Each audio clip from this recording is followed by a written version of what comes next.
For weeks, it has sensationalized the wrestling world. The rumor, would Mick Foley step down? Today, the great Mick Foley, the man with three faces, gives Off the Record a worldwide exclusive. He's done.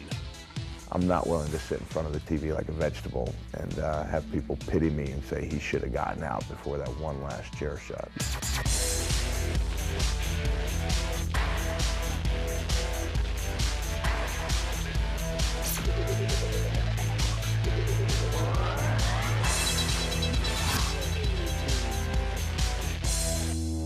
Off the Record with Michael Landsberg is brought to you by the Keg Steakhouse and Bar. For great steaks, good friends, see you tonight. Television at its best lets you inside somebody's head, where you go after you watch a performance. Wow, I didn't know that. Couple of turning points for this show. First of all, the interview way back when with Vince McMahon, where we got inside his head and people said, wow, I didn't know that about Vince McMahon.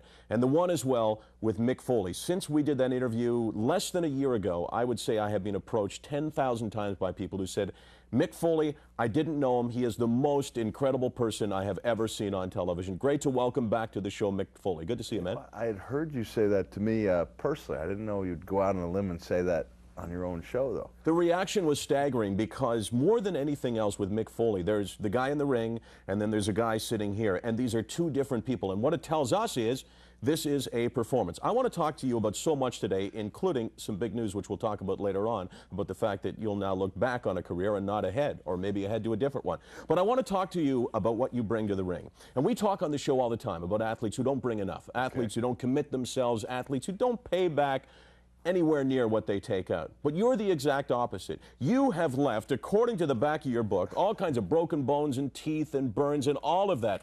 I got to ask you this question. Fans admire that, but your fellow athletes, are they threatened by that, given the fact that you can't follow Mick Foley into the ring? Well, first off, I'd like to thank you for the first of what I hope will be many shameless plugs for my book. No, you did the shameless plug. I didn't do it. Okay, yeah, you were just pointing to the back cover. I'm very proud of it. I will shamelessly plug it throughout the show if you don't mind. I don't care what subject you want to touch on. I will bring it around. How do you to follow my book. Mick Foley into the ring? These days, it's easy. I mean, we have this shocking announcement coming up a little later, and part of the reason the announcement is coming is because I'm not the same Mankind or Mick Foley that I was even 10 months ago when I was on this show. I had matches in the Sky Dome in Montreal at the Molson Center that were embarrassing by my standards, but I had fun doing them. And I think overall there's this like general feeling of goodwill towards me because I have done so many physical things. Yeah, but I want to ask you about the guys that you work with. Yeah. Do they resent you at all? Because you've set a standard up here. If this were high jump, you're jumping 12 feet. You're taking 12 chair shots. You're jumping down from the cage. Yeah. You're climbing back on the cage with a broken shoulder. Right. You have set the standard here. They can't help but they can't try to live up to that. You're making me look like a bad guy now. No, I think the younger guys look up to that. Hopefully they know that when I came off the cage and then got back up and came back through it, and that when I took all the chair shots, that was too much for anybody. And I mean, 18 months after King of the Ring, I'm still hurting from it.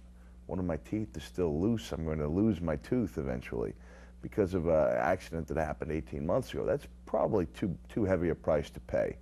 The chair shots to the head, that many of them, is probably too much of a price to pay. When you're starting to have trouble, writing down numbers, it says to me, I may have gone a little too far. So I think for some of the older guys, they're probably not resenting it. They're probably thinking I'm getting what I deserve. One of the problems is the audience, though, the expectation that the audience has. Yeah. Because you do something like you talked about, jumping down from the cage, taking those chair shots, and now the audience wants more of it. Well, I think we can change the way the audience feels. I mean, if you put it in the context of a soap opera for men or an action-adventure show, I don't think anyone ever expected Steve Austin to go way out there on a limb. I mean, Steve had a neck injury, which we may have seen the last of Stone Cold in a ring. So the fans knew he couldn't be hit in the head with a chair, and they'd look the other way when Steve, you have to put up your hands. to block a chair if you got a neck injury.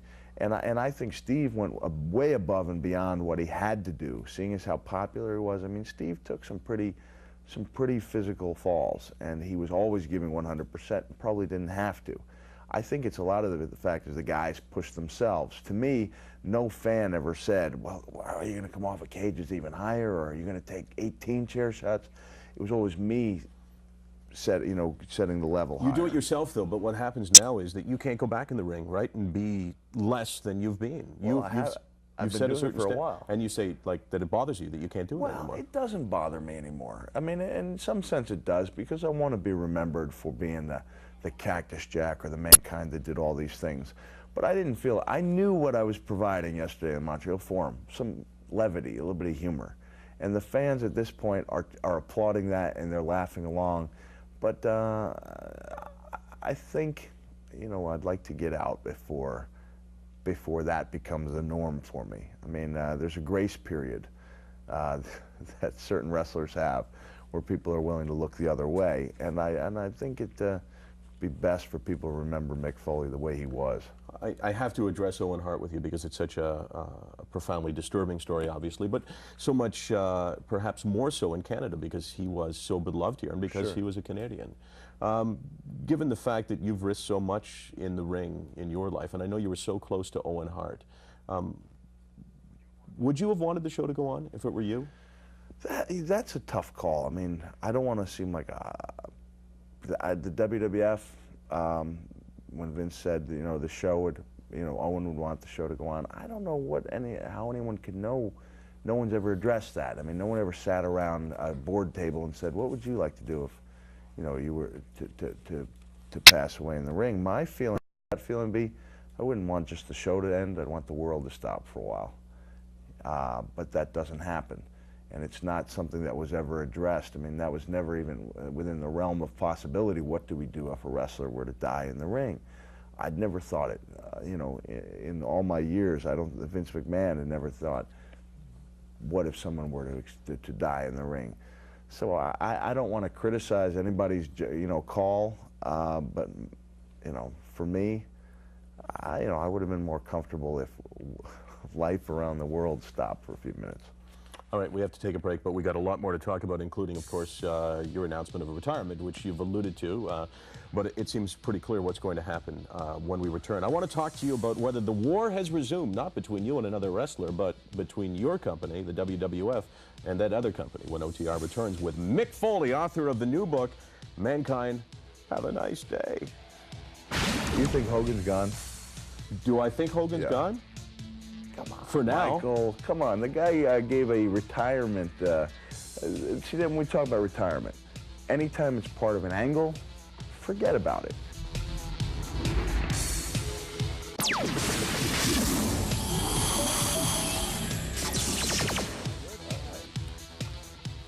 Name of the book is Mankind, Have a Nice Day, A Tale of Blood and Sweat Socks. Great to welcome back to Off the Record Mick Foley. Mick, your company, WWF, lost a couple of key personnel. Vince Russo, Ed Ferreira, went over to the WCW. A lot of people feel that those two were largely responsible, or at least in part responsible, for putting the WWF over. Does this signify a restart to the war between WCW and WWF? Well, actually, it'd be nice if it did. I mean, when their show dropped down to nearly unchartable levels. You quoting Vince on that there? No, I'm not. Actually using a passage I used to describe a buddy of mine's grades in school, saying they slipped to unchartable levels.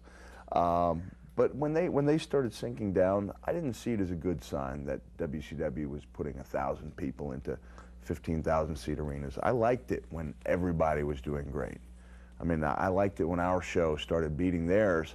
But when me and Rock were on doing This Is Your Life and did an 8.4 and the other guys did a 1.6 with a wrestling match, you're saying, I don't know if This Is Your Life should be doing, two guys talking and having balloons coming down from the sky should be doing 5 times more than a wrestling match is doing on the other show.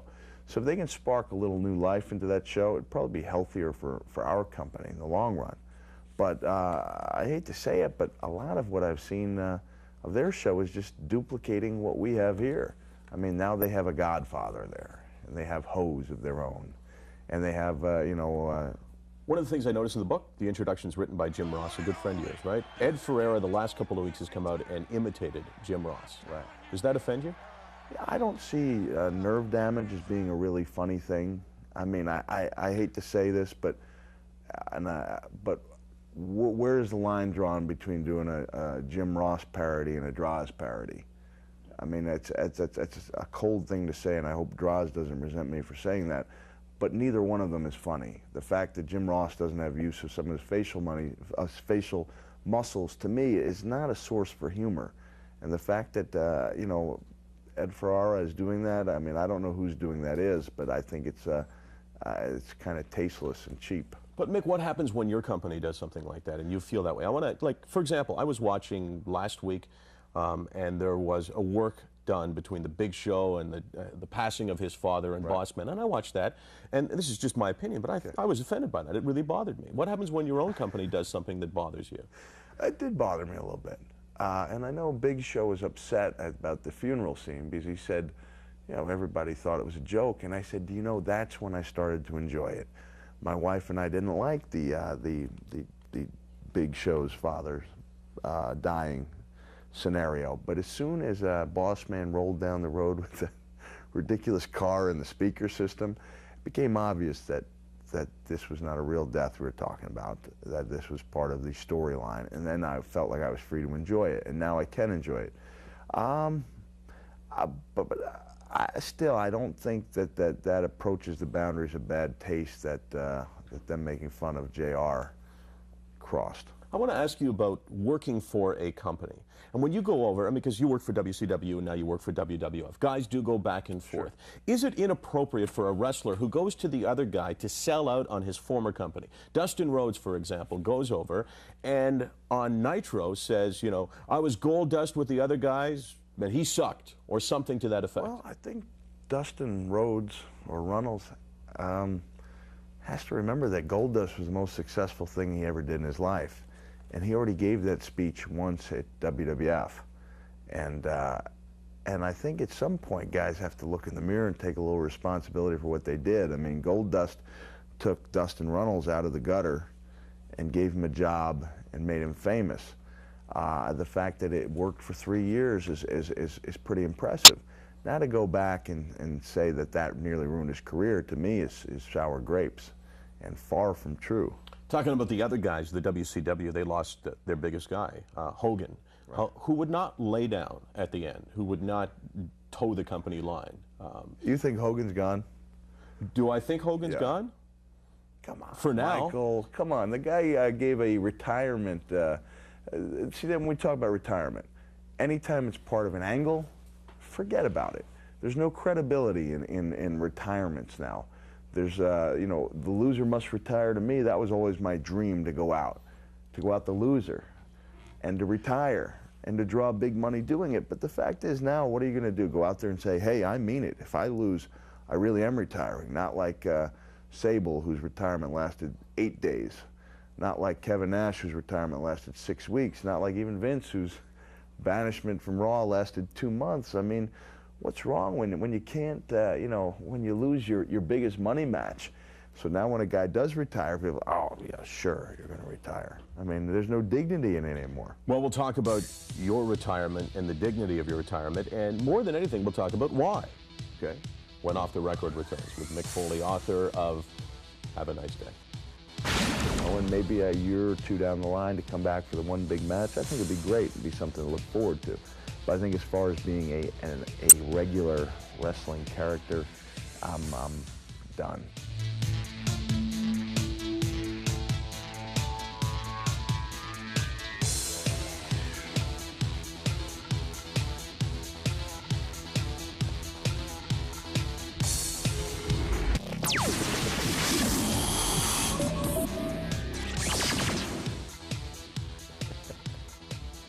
Mick Foley, in his book, has chronicled all of the injuries. When you walked onto the set, you limped onto the set. You are a man who's put himself through way more punishment than any human being would ever consider putting himself through in pursuit of greatness.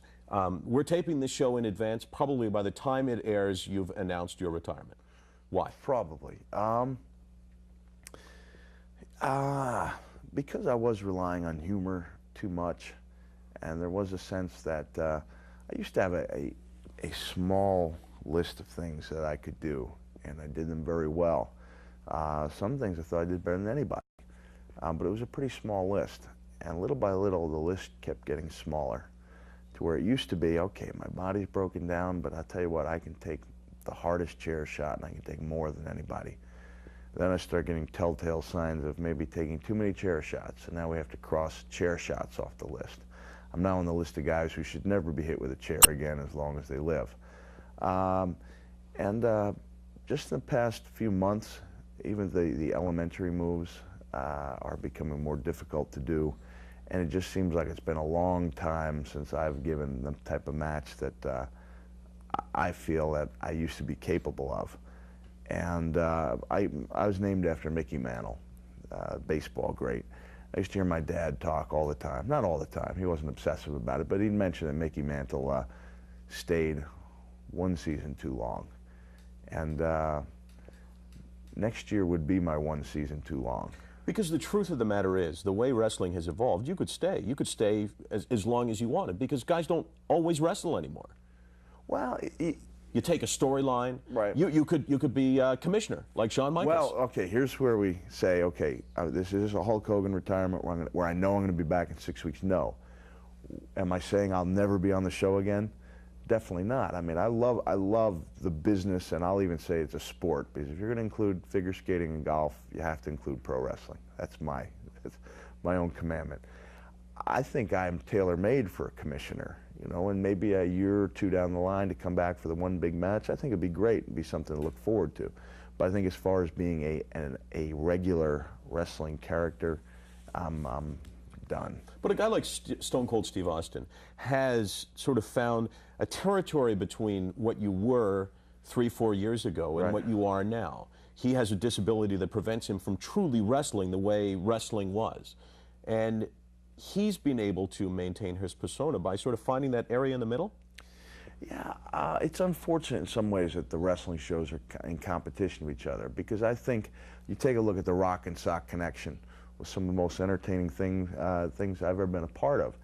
But even when me and Rock were doing these 20-minute long skits, our repartee, I was still wrestling every show. And it was little by little I was feeling like I was really wearing down. And and when I spoke to Vince about it, two things came to mind. One, when I saw my biography special on A&E, Vince was already speaking as if he knew I was going to be retiring. This is long before I even mentioned it to him. And second, as soon as I finished putting the last period on my book, I had this feeling that I've done all I've ever set out to do. I've far surpassed my goals. And it would be different when I spoke to Vince, and Vince said, well, okay, if it was a knee, we could rehab it. You could drop some weight, make things easier on your back. When I started mentioning the little telltale signs of head injuries, there's a point where you say, all right, I am willing to pay the price of being in pain for the rest of my life when I sit and play with my kids. I'm not willing to sit in front of the TV like a vegetable and have people pity me and say he should have gotten out before that one last chair shot. Mick, are you protected enough by your sport, as you call it? Here you are on the verge of retiring, or maybe in fact you've retired, and you have this litany of injuries and disabilities that will take you into the rest of your life. Right. Is your sport, are entertainers like you protected enough by the sport? You don't have a union. Right. Many of you don't have agents. Is anyone looking after your interest? And for the guys that are following, do you have concerns for them? Well, let me not to bring politics into the show, but Jesse Ventura, he said he's a big believer in personal responsibility. We're making money, making a lot of money. Since the last time we talked, I made more money than I ever dreamed I could make. It's kind of my responsibility to save that money and take care of myself. I don't really need somebody else to take care of me. I've been doing this for 15 years. There's a joke that says, what's the difference between a pizza and a family of four? The pizza and a wrestler, I'm sorry, what's the difference between a pizza and a wrestler? The answer is the pizza feeds a family of four. Wrestlers are, you know, unfortunately notorious for spending their money. And I I have not been one of those people. I mean, we joked around the last time about how thrifty I was. Now I'm glad I was thrifty. You know, I'm glad I didn't buy new clothes or pay for a haircut in the last 11 years. Because I am in a position where I can kind of pick and choose what I want to do. I'm not saying I'm set for life, but I am saying, hey, you should be set for life, though. No, you should be set for life. Mick Foley, you're part of a company that just had an IPO that generated $1 billion for Vince McMahon. You're a guy who poured his heart out into this company, who left part of his body. You should be taken care of for life. Are you criticizing Vince McMahon? Not at all. I'm saying that if I've got a job in the WWF for life, if I want it. Okay, that's been presented to me. I'm sure Steve Austin could be a part of the company for life. Unfortunately, you can't include everybody, but the people who forged the company, who made the company what it is, I believe will be taken care of. So you feel taken care of? I feel like I'm going to be. I just don't feel like I need to be. Very well put. We'll take a break, and we'll return with some poignant questions for this man, Mick Foley. We'll talk about some rumors and the rest of the stuff when OTR returns. Here's some email which we received, which I think sums up the guy sitting beside me. Dear Michael, you should be honored to sit on the same set as the great Mick Foley. Mick is a great wrestler, great showman, and most of all, a great man. Drew from Sault Ste. Marie, and that reflects much of the email that we have received. There's our website, there's our email. Back with the great man in a moment.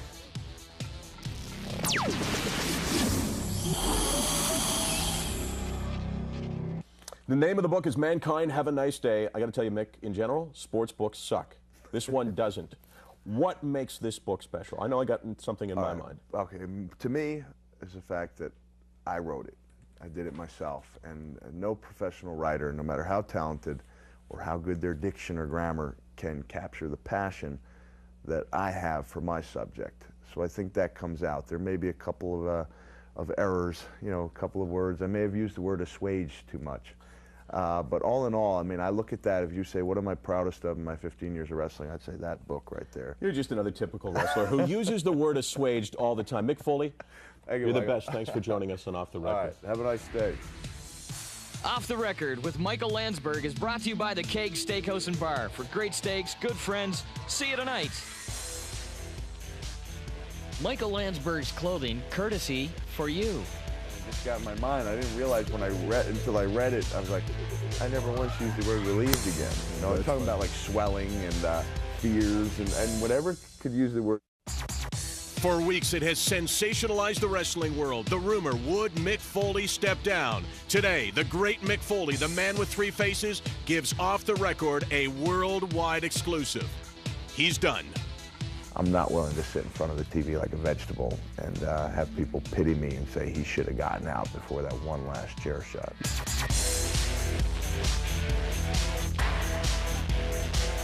Didn't know that.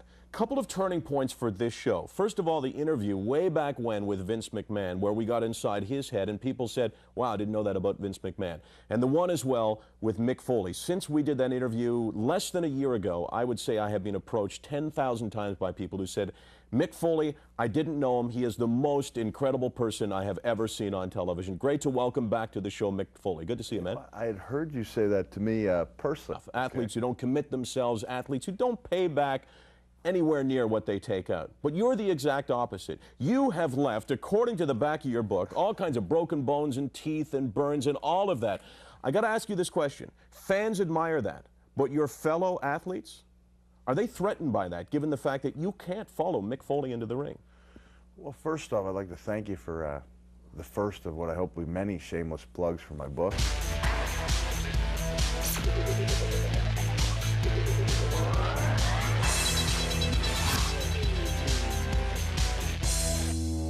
Off the Record with Michael Landsberg is brought to you by the Keg Steakhouse and Bar. For great steaks, good friends, see you tonight.